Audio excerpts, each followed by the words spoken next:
Sending data now. Uh-oh. Can you still hear me? Yeah, I can still hear you.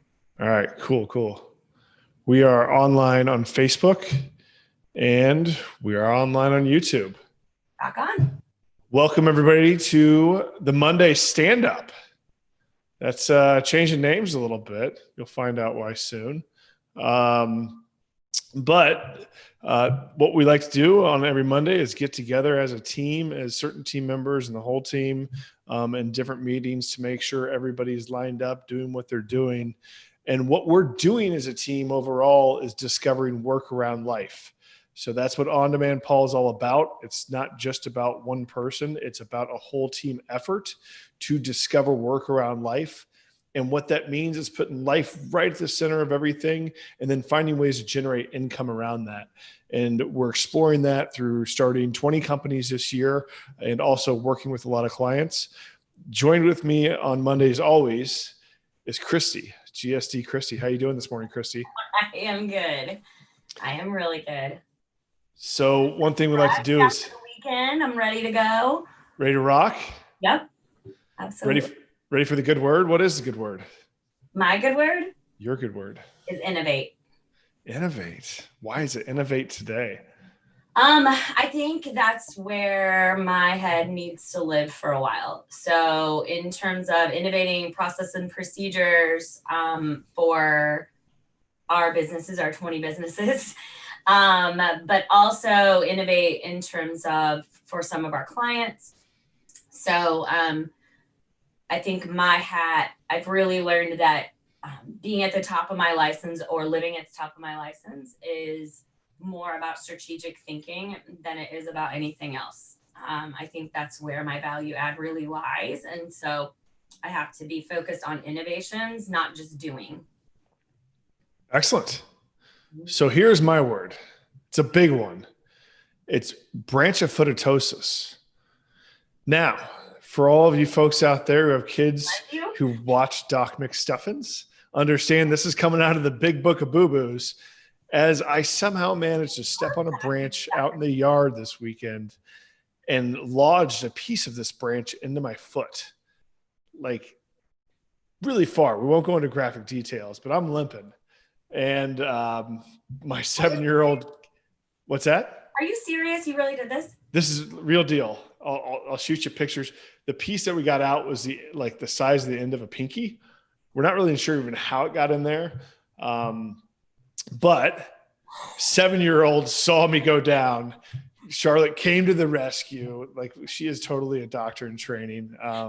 She is. And she went and got the medical bag, and did she really? Tweezers and everything, taking care of me, and she's making sure I change my bandage every so often. Looking out for daddy. So branchiofootosis is definitely now in the big book of boo-boos in our household. And branchiofootosis. And when did you do this? Yesterday. You're sure it happened yesterday though? Like, that's when you went down? Yeah. So there's yanked it out of my foot. Like, it was pretty trauma experience. I was just making sure it wasn't on a on-site shenanigans. So Nope. I was getting rocks for her fairy garden. Actually, we're building a fairy garden in the backyard. Awesome. So I'll share pictures of that when we get that put together. And so, in other fun kid news really quick, I think little 4-year-old Nick had been listening into our conversations last week as we were building a Lego castle, and he stopped mid-production, was like, Dad, I got to make a list of all the things that we have to put in there. I'm like, are you in Monday.com? Like, checklists? Nick, a boy after my own heart. He's listening to our conversations, which is kind of an awesome thing. Like, when you think about working remotely, as a lot of everyone's doing, the kids are listening. And if you're doing the right things, the kids are listening. If you're doing the wrong things, the kids are listening. So I thought that was kind of a cool highlight from the process management standpoint. Yeah, one of my favorite things that Addie, who's the 12-year-old, has ever yelled at Hannah, who's the 17-year-old, is, you need a project manager. Who do you know? Yeah. Manage your life, Hannah. So last week we had some huge accomplishments, and we got a team meeting in Cincinnati with some of the team members, socially distanced, of course. We got some big, beautiful conference rooms up here at Fueled Collective and taking all the precautions, but we had a really good time. I thought, made some memories. We certainly did. And that's one of those things that, like, being in person, you have to be in person, because being remote, you just can't have those random memories where you end up in the Lyft ride home and you come across some great characters in life. Absolutely. A character which we might be bringing here to this channel soon. Him and I are set to talk on Wednesday. No way. Yes. And so he had created an invention. He went through one of these programs that helps you get your company off the ground. But he got stuck, after he said he got $1 million valuation on his company. He hasn't been able to push it forward. So we're going to have a conversation and figure out why that is. And maybe it might just be that he's wearing too many hats and doesn't have the right people around him. For sure. So we will find out. So be in a Lyft ride. Yeah. I would say the other big accomplishments is we continue to learn and go through, even though we've had lots of experiences through other endeavors in the past, the disaggregation and aggregation of all the different softwares of a service, all the different tools that are out there. Even as a team, we're continuing to go through the iterations to figure out what's going to work best to accomplish our goals, to work as a team most efficiently and most effectively. So we will keep you up to date as we make some final decisions coming here forward. But most importantly, what we got to talk about today, critical moment, is the podcast. That's right. Coming to a directory near you, as in on your phone. Next week, we're having the launch.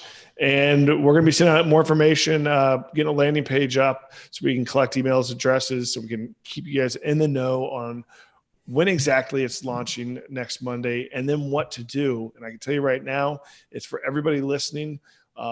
Go and on Monday, it's subscribe to the channel, download the episodes, listen, review it on the directories. Doing all those steps is going to help push us up the algorithm and get in front of more eyeballs so we can help share this story. So that all that is coming soon.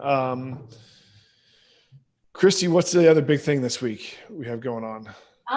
Basically, we're going to be, Chase and I specifically will be spending a lot of time on tool research and bringing some of that to the forefront, both for clients and for our own internal purposes, as you stated earlier.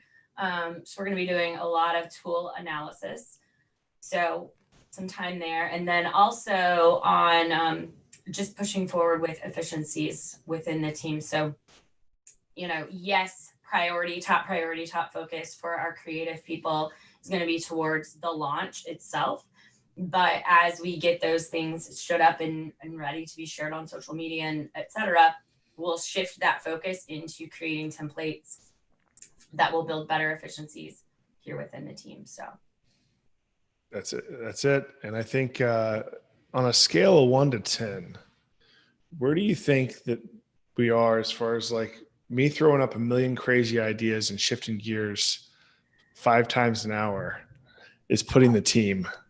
Like, you're meaning like the improvement of you not putting up as many at a time? I've gotten a lot up there. You do, but we've learned though. Like we've learned when to parking lot and like put it in our holding pattern, like a little incubator for a little bit. And which ones, how to quickly recognize which ones we need to focus in on and drill down in to get done. So I think we're doing well.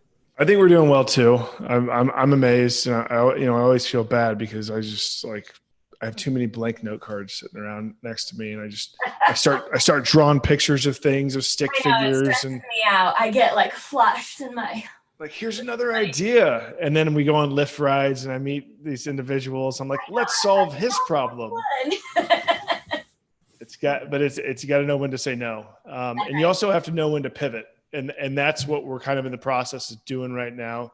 Alluding back to what we're talking about with all these tools, we are looking at a new tool that can hopefully accomplish many of the things that we're doing in Coda, but it's going to take some testing, and it's not going to be ready. So now we've got to prioritize, like, what should we be using now to make sure we accomplish our goal, and understand that it may be a short-term solution. Right. Which is hard, because how much time, do you put into a short-term solution? So the answer is going to be not a lot, but enough to make us functional, and to still have like an operational component there. That's efficient, but not as maxed out efficiency as what the end game is set to be, but we'll get there. And that's what we're doing. We're planning for the end game. That's right. So I've got nothing else today, unless you have anything, Christy. I'm good. Awesome. Well, I appreciate everybody joining us. Again, be on the lookout. Go to the website ondemandpaul.com. We'll have information up there on how you can tune in and be with us for the launch on June 8th for the podcast.